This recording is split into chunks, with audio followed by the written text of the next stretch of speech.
I'm concerned that when it comes to truly prioritizing and solving the opioid crisis, the president is saying one thing but doing another.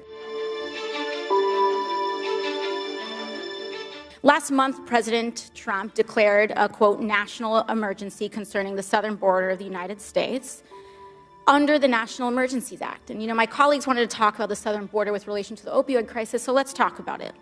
Because even at the time that he declared this emergency, he said himself, quote, I didn't need to do this. But he did.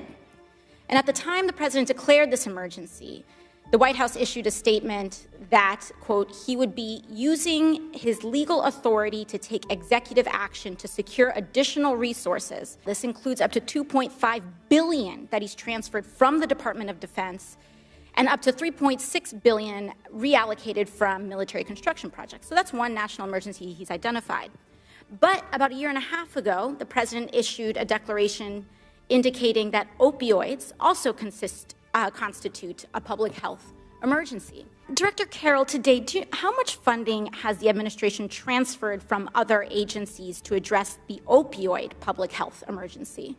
If you're referring to the opioid emergency that was declared 18 months or so ago, very little money was actually transferred over. I'm not sure of the exact amount, but it was not very much money. Right. We're seeing here, there's evidence that almost no money was transferred from other agencies. So we have two national emergencies, one declared on the southern border where the president transfers and is taking away millions of dollars from other agencies to address a wall, which doesn't even solve these issues. I think that they were done with two different intents. When the opioid crisis was identified, it was to bring awareness, just like what you were talking about and what you've seen in your community, in your district, to make sure that people, parents, everyone understood the issue. So we've got two emergencies. One is treated with an actual action, and the other is just to raise awareness. But I do think that despite the fact that I disagree with how, disagree is a mild term, but disagree with the president's course of action, I do think that we here in Congress have responsibility as well. The Public Health Emergency Fund has only at most $57,000 in it, and it has not been really funded congressionally in a long time.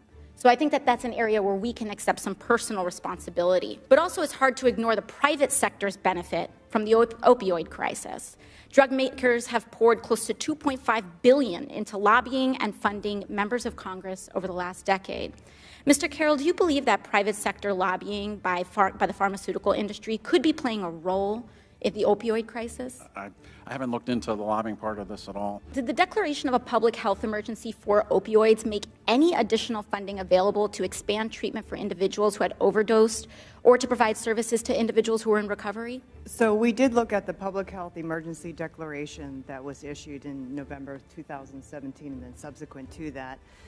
You are correct that the public health emergency funds were not used and that there's $57,000 currently in that. $57,000 that we have as a government to address the public health emergency in this fund? That is correct. There are alternative funds that can be used, but in this case, they did not use this, and this emergency has never been used for opioids in the past. Gentleman's time has expired.